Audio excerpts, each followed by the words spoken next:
En ce moment, tout le monde parle de PNL, le groupe rap qui fait sensation, mais j'ai l'impression que personne n'est vraiment capable de nous expliquer le pourquoi. Pourquoi est-ce que PNL est aussi populaire, alors même qu'il rejette les canaux de promotion traditionnels du rap français? Sur la surface, voilà ce qu'on sait sur PNL. PNL, c'est un groupe de rap composé de deux frères originaires du 91, au passé mystérieux. Ils ne donnent aucune interview, refusent de collaborer avec d'autres rappeurs et ne travaillent qu'avec des gens du quartier. Leurs clips très travaillés explosent sur YouTube depuis plusieurs années, culminant avec la sortie de leur dernier disque qui a battu tous les records de vente pour un album de rap produit en indépendant. Un clip au sommet de la Tour Eiffel, plus de 50 millions de vues, une masse de fans sur les Champs-Élysées. PNL est au sommet de la scène musicale française, mais comment est-ce qu'ils ont fait? Tout le monde y va de sa petite théorie, mais généralement ça tient pas vraiment debout. Par exemple, on nous dit que PNL ne fait pas d'interview parce qu'ils n'ont pas besoin de la presse pour réussir. Et pourtant, s'il faut regarder leur compte Twitter, ils retweetent systématiquement tous les articles de presse étrangère qui parlent d'eux. On nous dit que PNL n'a pas de maison de disques parce qu'ils veulent réussir sans l'aide de personne. Mais d'un autre côté, ils ont accepté 80 000 € de subvention du CNC pour leur dernier clip. On nous dit que PNL ne fait pas de featuring parce qu'ils ne travaillent qu'avec la famille. Mais d'un autre côté, ils ont fait un partenariat avec Uber. Soyons clairs, je suis pas là pour critiquer PNL, au contraire je suis assez admiratif. Ils ont réussi à atteindre le sommet de la scène musicale française, tout le monde les observe, tout le monde ne parle que d'eux, et pourtant il n'y a toujours personne qui a compris comment ils ont fait. C'est comme un magicien qui fait un tour devant une salle bondée de monde, et tout le monde se regarde en se disant « Hein? Quoi? Comment il a fait ?» Dans cette vidéo, je vais essayer de vous expliquer comment le tour de magie fonctionne, grâce à deux mécanismes psychologiques que PNL exploite dans toute leur communication. Mais bien sûr, c'est facile de lister les faits et de construire sa petite théorie qui explique ce qui s'est déjà passé. Du coup, je vais essayer de faire mon propre tour de magie et prédire ce que PNL va faire ensuite pour son prochain album. Si les prédictions que je vais vous faire en fin de vidéo sont correctes, alors vous saurez que ma théorie est la bonne.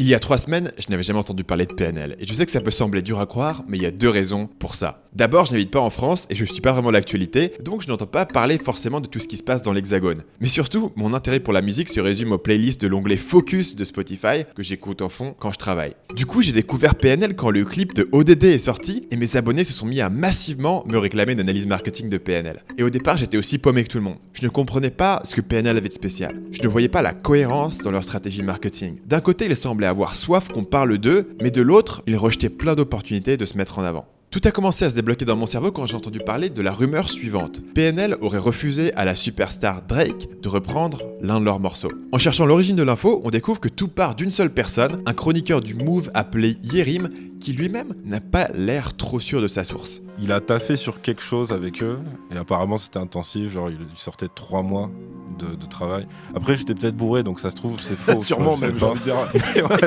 C'est hyper vague. C'était un trajet dans un train, donc il faut bien passer le temps. Et l'information sur le supposé refus de PNL d'accorder cette reprise à Drake, elle-même est lâchée avec de grosses pincettes.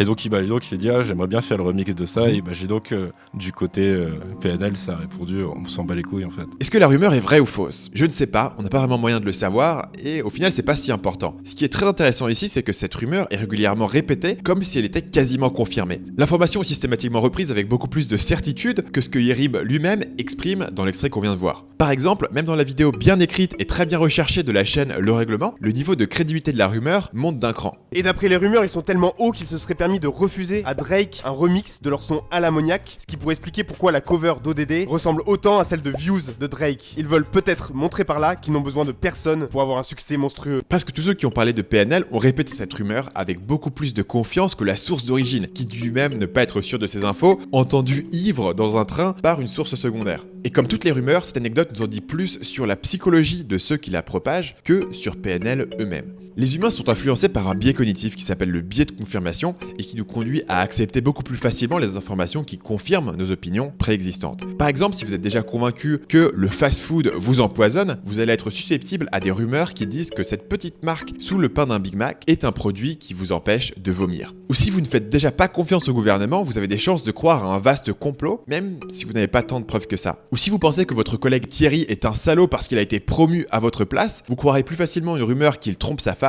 même si les deux choses n'ont au final rien à voir. Du coup, quand on voit le grand public propager certaines rumeurs non confirmées sur PNL, ça ne nous dit pas grand-chose sur PNL, mais ça nous en dit énormément sur la manière dont PNL sont perçus par le grand public. Et c'est ça qui m'a finalement fait comprendre la stratégie de PNL. PNL n'optimise pas pour faire parler d'eux au maximum. Ils n'optimisent pas pour gagner un maximum d'argent. Ils optimisent pour une seule chose, le prestige.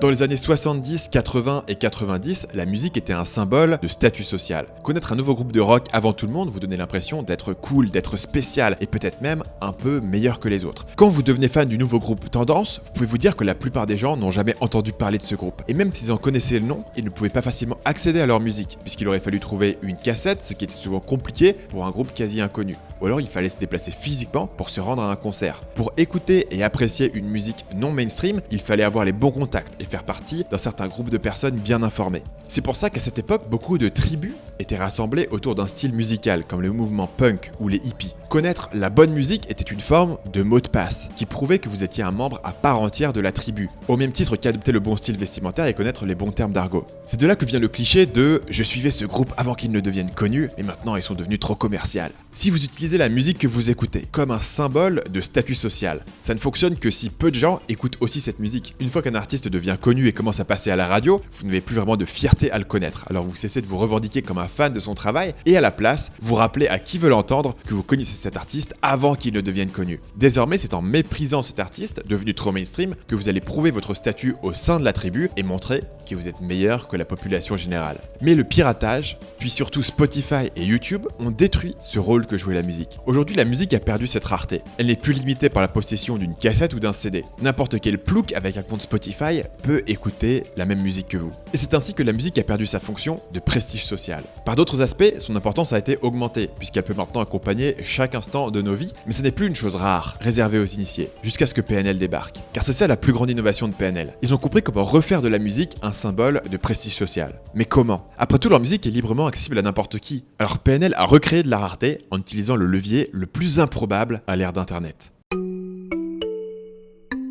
Ouais, j'ai un petit truc sur PNL. C'est ultra vague. Revenons un instant à cette émission du Move, parce que c'est vraiment cette vidéo qui a débloqué l'énigme PNL pour moi. On a donc un chroniqueur, Yerim, qui a été silencieux pendant plusieurs minutes à ce point de l'émission et qui annonce qu'il a une info exclusive sur PNL. Mais il se trouve que son exclu est assez nul et tout le monde se moque de lui. Pour le coup, c'est encore plus vague que on n'a pas d'infos. Ouais, c'est vrai. Je me suis rendu compte, ça Il a veut pas bossé dire sur un grand-chose. truc. C'est quoi l'info Non, mais. Il y en a pas là. Alors il rebondit sur une seconde information, la fameuse rumeur que PNL aurait refusé à Drake de reprendre leur morceau à l'ammoniaque. Et cette fois-ci, la réaction de ses collègues est très différente. Waouh. C'est quelque chose. Si c'était arrivé, c'est un truc qui ferait que je le respecterais Et si énormément. ça est arrivé, ce serait quel morceau? Tu l'as dit ou pas? À Ce serait à l'ammoniaque. À l'ammoniaque. Ok. Ouais. Ok. J'aime bien comment tu donnes une info sans la donner, c'est merveilleux. Ah, Merci très à toi, Yerim. Ça, j'apprécie. Voilà. Je sais, je l'ai fait Là, pour toi, Pascal, j'apprécie je l'ai ce fait genre pour toi. de Et choses. là, tu Bien sûr, il s'agit d'une émission de rap avec des passionnés qui ont soif d'infos, mais ça reste un bon exemple de comment savoir des choses que personne ne sait sur PNL vous rapporte du statut social au sein d'un groupe. En 30 secondes, Yerim passe de « tout le monde se fout de ma gueule » à « je suis le centre de l'émission ». Et quand on observe la stratégie marketing de PNL, il semble jouer consciemment avec cette dynamique sociale. Commençons par l'évidence. PNL cultive un sens de mystère, donne très peu d'informations et aucune interview. Ça n'est pas par pudeur et ce n'est pas parce qu'ils veulent laisser leur musique parler à leur place comme ils le laissent entendre. PNL, c'est un groupe qui ne donne pas d'interview pour le moment, ils préfèrent laisser parler leur musique. Si PNL rationne l'information, c'est pour créer un sens de rareté. Ce même sens de rareté qui a été perdu avec l'arrivée de Spotify. Avec PNL, ce n'est pas la musique qui est rare, c'est la capacité à comprendre cette musique. C'est pour ça que le titre de la plupart de leurs gros morceaux est un acronyme ou une référence que la plupart des gens ne pourraient pas comprendre sans qu'on le leur explique. Ça permet de séparer les gens qui savent et ceux qui ne savent pas. Et plus vous vous intéressez à PNL, plus vous avez de choses à apprendre. Par exemple, si on prend les paroles de leur dernier clip ODD, 80% des paroles sont incompréhensibles à la première écoute si vous ne connaissez pas leur univers. À commencer bien sûr par le titre qui fait référence à la vente de drogue au détail. J'ai surligné en vert toutes les références à des éléments de pop culture, comme Dragon Ball ou leurs chansons précédentes. Par exemple, la première phrase de la chanson fait référence à un thème récurrent dans leur musique. En orange, je vous ai mis tout le jargon qui est lié au trafic de drogue. Par exemple, dans le refrain, on a cette phrase.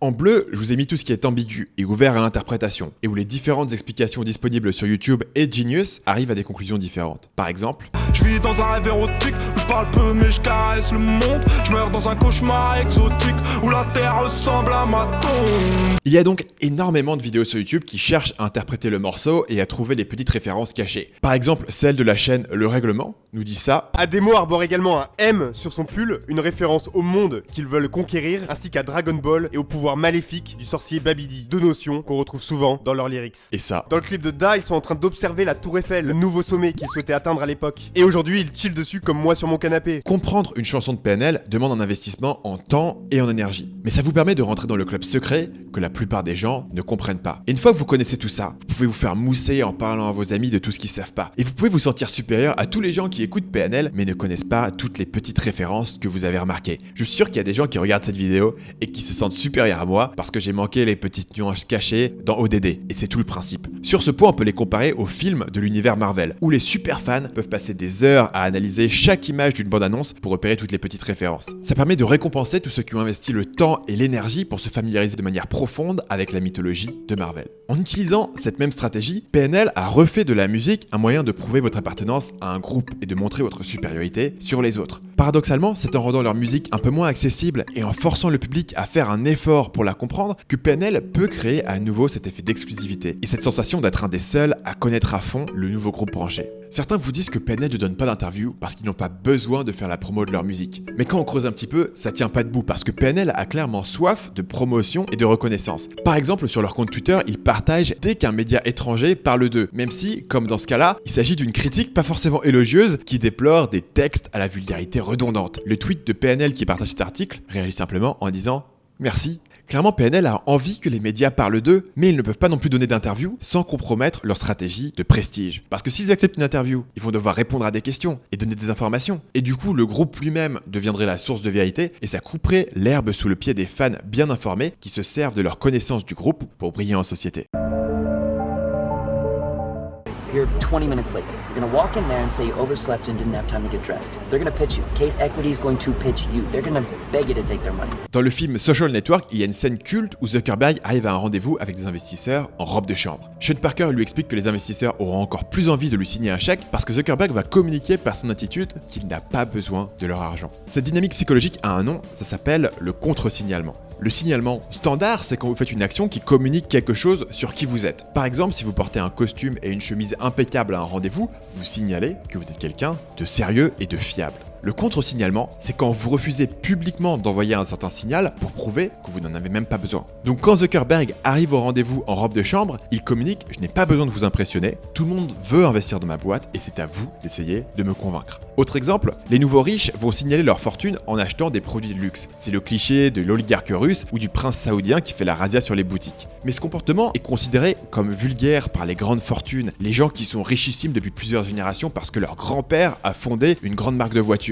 Ils vivent de manière plus discrète, plus feutrée, et ils contre-signalent une classe sociale encore supérieure aux nouveaux riches, justement en refusant d'étaler leur fortune de manière trop ostentatoire et trop vulgaire. PNL utilise une stratégie similaire quand il s'agit de faire leur promotion. Par exemple, être invité dans Planet Rap sur Skyrock, c'est un signal que vous avez percé en tant que rappeur. Quand PNL envoie un singe à leur place, c'est l'équivalent de se pointer en robe de chambre. Ils contre-signalent qu'ils n'ont même pas besoin de se déplacer, et on va quand même parler d'eux. Même chose pour les featuring. En s'associant avec un rappeur connu sur un morceau, un artiste peut asseoir sa notoriété et toucher un nouveau public. En refusant de manière très publique de faire des collaborations, PNL veulent contre-signaler qu'ils n'ont besoin de personne pour réussir. C'est aussi pour ça qu'ils peuvent se permettre de faire une collaboration avec Uber, qui ne fait pourtant pas partie de la famille. Personne ne s'attendait à cette opération de communication avec Uber, donc sans priver, n'aurait rien signalé de particulier. Ça nous donne une bonne recette pour le succès de PNL. D'un côté, on fait de la promo très agressive et omniprésente, mais sur des canaux différents des autres rappeurs, pour pouvoir publiquement cracher sur les stratégies de promotion plus traditionnelles, comme les interviews et les featuring, et faire comme si on était au-dessus de la masse et de tout besoin de se promouvoir. Fuck vos interviews, j'aurais pu passer dans vos reportages de chiens. Un autre exemple de contre-signalement, c'est l'image gangster et criminelle qui est cultivée par PNL. Un rappeur qui veut signaler qu'il est un gros dur peut mettre des kalachnikovs dans ses clips.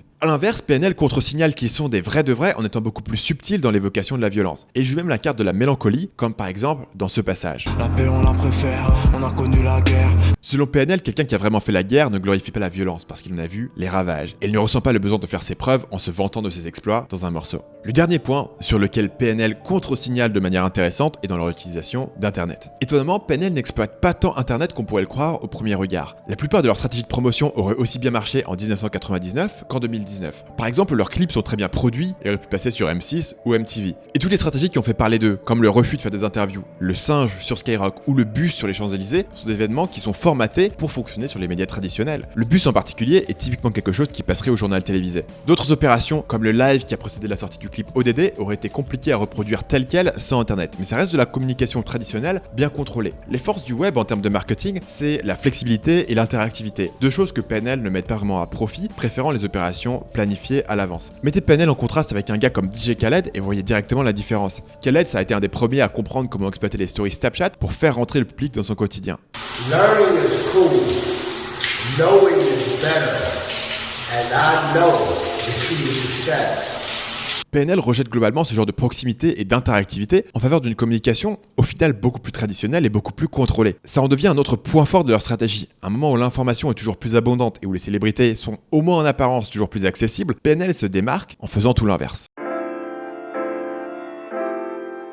De toutes mes analyses marketing, la stratégie de PNL est la plus dangereuse à répliquer. Le problème de la stratégie de prestige suivie par PNL, c'est que vous devez renoncer à de nombreuses options de promotion. Et une seule erreur de communication peut ruiner des années d'efforts. C'est pour ça qu'assez peu de marques arrivent à maintenir une image prestigieuse sur le moyen terme. Imaginez le derrière des coulisses d'une entreprise comme Louis Vuitton par exemple. Ils doivent être super prudents dans leur marketing pour maintenir leur prestige. Ils ne peuvent pas sortir n'importe quel produit ou être vendus dans n'importe quel magasin. Le problème, c'est que c'est déjà difficile de vous faire connaître en partant de zéro. Alors c'est encore plus compliqué si vous vous privez de tactiques prouvées comme les interviews, les featuring et la proximité avec vos fans. Et c'est la même chose pour le contre-signalement. Si vous arrivez à un rendez-vous en robe de chambre, vous avez intérêt à être sûr de votre coup, sinon votre carrière est terminée. Alors quand PNL envoie un singe à Skyrock, il faut avoir le doigté de savoir à quel point le prestige s'arrête et l'arrogance commence. Du coup, on ne peut qu'applaudir PNL pour avoir maintenu la stratégie de prestige tout au long de leur ascension. J'imagine qu'il y a eu des occasions tentantes de briser leur isolation, mais ils ont su rester fermes et ça a payé. Finalement, je vais vous donner ce que je vous avais promis en début de vidéo, c'est-à-dire un moyen de vérifier si mon analyse est la bonne.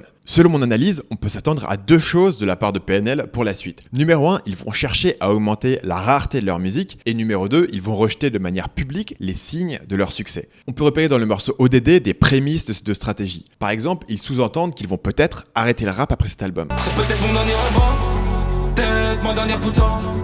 Peut-être viens on se casse mon frère, avant qu'on se perde.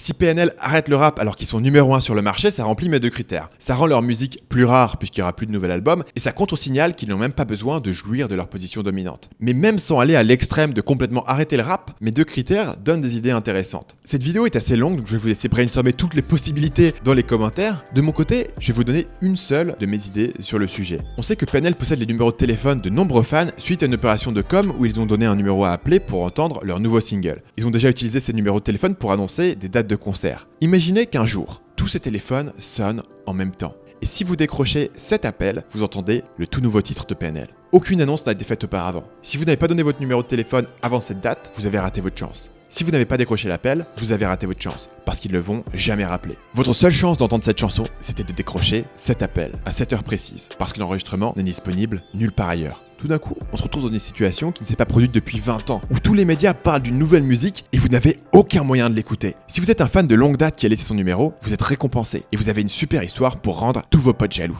Et sinon, vous êtes exclu. Ensuite, peut-être que le clip sort au bout de quelques semaines pour faire un second buzz, et comme ça, tous ceux qui ont raté leur chance la première fois se jettent dessus. Ou peut-être que c'est encore plus intéressant si la chanson ne ressort jamais. Ça devient une histoire mythique, une musique qui n'existe que dans la mémoire des gens qui ont eu la chance de décrocher leur téléphone ce jour-là. Une nouvelle pierre à la légende de PNL. Merci d'avoir été avec moi jusqu'au bout de cette vidéo. Je sors régulièrement de nouvelles analyses marketing, il suffit de cliquer ici et de vous abonner pour ne rien rater. Et si vous voulez vous-même apprendre le marketing, j'ai créé une formation gratuite de 7 emails qui distille mes meilleurs conseils pour construire votre propre audience qui achète sur internet. Il suffit de cliquer le bouton qui se trouve en dessous de moi pour recevoir les 7 emails de conseils directement dans votre boîte mail. À la prochaine.